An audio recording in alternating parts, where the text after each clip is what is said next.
Hello and welcome to another reading from the book That I May Know Him, a daily devotional. Today's reading is entitled Look for the Good, June 25th. Finally, brethren, whatsoever things are true, whatsoever things are honest, whatsoever things are just, whatsoever things are pure, whatsoever things are lovely, whatsoever things are of good report, if there be any virtue, and if there be any praise, think on these things. Philippians 4:8. We are a part of the great web of humanity.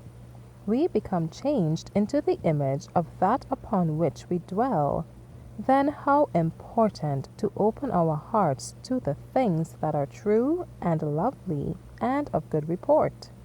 Let into the heart the light of the Sun of Righteousness. Do not cherish one root of bitterness. Christ was infinite in wisdom, and yet he thought best to accept Judas, although he knew what were his imperfections of character. John was not perfect. Peter denied his Lord, and yet it was of men like these that the early Christian church was organized. Jesus accepted them that they might learn of him what constitutes a perfect Christian character. The business of every Christian is to study the character of Christ. Judas alone did not respond to divine enlightenment.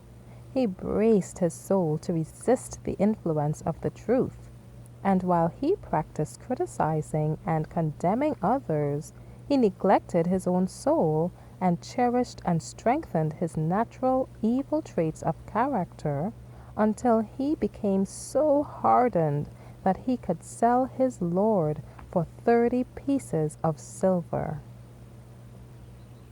Oh, let us encourage our souls to look to Jesus. It is not an uncommon thing to see imperfections in those who carry on God's work.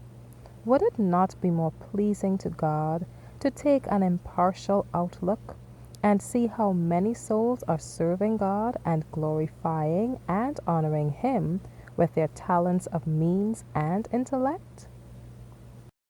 Would it not be better to consider the wonderful, miracle-working power of God in the transformation of poor, degraded sinners? The most unfavorable matters should not cause us to feel perplexed and discouraged. Everything that causes us to see the weakness of humanity is in the Lord's purpose to help us to look to Him and in no case put our trust in man or make flesh our arm. Thank you for listening today. Be sure to join me tomorrow for another reading from the book That I May Know Him. Be encouraged.